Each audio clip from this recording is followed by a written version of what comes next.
Hi everybody, thank you for joining me today. So we're going to be using for our Friday sketch this Operation Ride Home.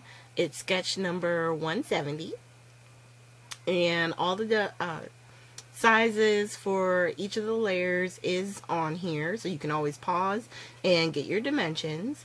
I will say I decided to do kind of like a base for what you're seeing on the sketch, and I always do that in 1/8 of an inch border. So my mat is 5 3/8 by 4 1/8, and then the pattern paper I'm cutting right here, we're cutting it to 5 1/4 by 4. Okay, and then this is gonna be our base. So all the two squares, and then what looks like a strip just going across the middle, I turned that into ribbon, and then the focal image is going to sit on top of these. Okay, so I'm just trimming down our pieces, and right here I realized, and I'm laughing at myself because I cut my base the same size as the pattern paper, so something wasn't quite right. So thankfully there's another half of the page and I was able to cut the correct size. Alright, so now we're going to cut our individual pieces, and I decided that I was going to use the same pattern for each of the squares. So the one that's 2 by 3 1/4, I'm using, it's like the confetti, or not confetti, it's like sprinkles. And then on the polka dot page, I made that 1 3/4 by 4 1/2. And I cut them twice because they're going to go on both of the cards. And then I cut the focal image, which was going to be 2 inches by 1 3/4. And I'm using this stamp set I just got because I need a baby card for a friend. So I'm going to use the Welcome Baby. And then since the focal image is so small, I decided that I was going to cut the paper for the inside of the card, where I would then put the stork and the other message that I really wanted to use that wouldn't fit. So everything works out. And then I decided on the focal image that I would give it a mat as well, and so I made it 1/8 of an inch bigger. So your mat would be 2 1/8 by 1 7/8. And that just gives it a nice little border. If you want a bigger border, just make it 2 1/4 by 2 inches. Okay, so I got the Misty out, and I'm trying to line up my focal image as best as I can. And with this being a new stamp, I do wind up having to stamp it a few times.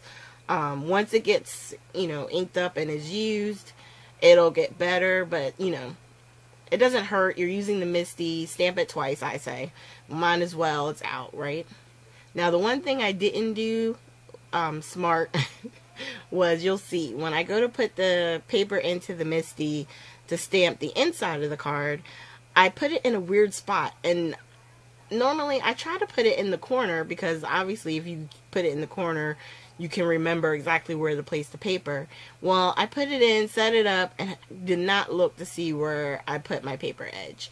So you'll see when I go to put the second card in, the second piece, it's harder for me to line it up, and I have to move my paper around a little bit just to make sure I'm getting it, in the right position. And if I had just put it in the corner, or if I had the Misty corners, it would have made it easier. But I did that to myself. The Misty didn't do it. All it would have taken was just to move the paper over just a little. Alright. So after moving it around, I got it in a spot that I was happy with. And I'm going to stamp this one twice too. Whenever you have solid stamps or solid portions of stamps, it's always good to use a stamp positioner if you have it, only because it'll allow you to make sure you get a nice, crisp image. Alright, so we're going to start putting this puppy together. So we're going to go ahead and attach our base. And I'm just taking a little, I have a Kaiser Craft, like emery board that I keep on the side, so that way if my papers look like they're a little fuzzy, I can just, tighten them up real quick. So now we're going to lay down our layers. And at first it looked like they were side by side, but I realized it would not fit that way. So the 3 1/4 by 2 I put on first. And then once I have it lined up, I'm going to put the other one, the 4 1/2 by 1 3/4 strip, on top of that one. And then, like I said, instead of doing just a strip of paper, I had this ribbon on my desk, and I was like, you know what, let me just use that. It's black and gold. The card base is black. I'm like, it'll work. And sometimes you have happy accidents like that, even though I probably should have put it away. Alright, so once I get that put on, I decided to attach my sentiment. And I have in my stash some, like pop-up, you know, foam squares that have red line backing. And though I like these because they're black, so obviously if you're using black paper, it kind of blends in and you won't see it from the side. But let me tell you, these red lines sometimes can be a beast to take off. So at this point, I kind of paused it and took them all off camera, so you guys didn't have to suffer through that. But I used that pickup tool, or not pickup tool, I can't remember what to call this thing. They call it the release tool or everything tool, and I used that to help get the red lining off the back. So we're going to do the same thing for the second card. Now the best thing about this card is the stripes. So I tried my best to make sure I lined everything up to the stripes, including where I was putting the ribbon. It just made it easier. And then once I trim that down, just going to go around the outside, and I try to use more tape because I didn't want this to peel off. So I'm just trying to make sure it has enough adhesive. And then I already had pre-taken off the backings on this one. And then we're going to lay down our sentiment. And now I do have in mind to use some Nuvo drops.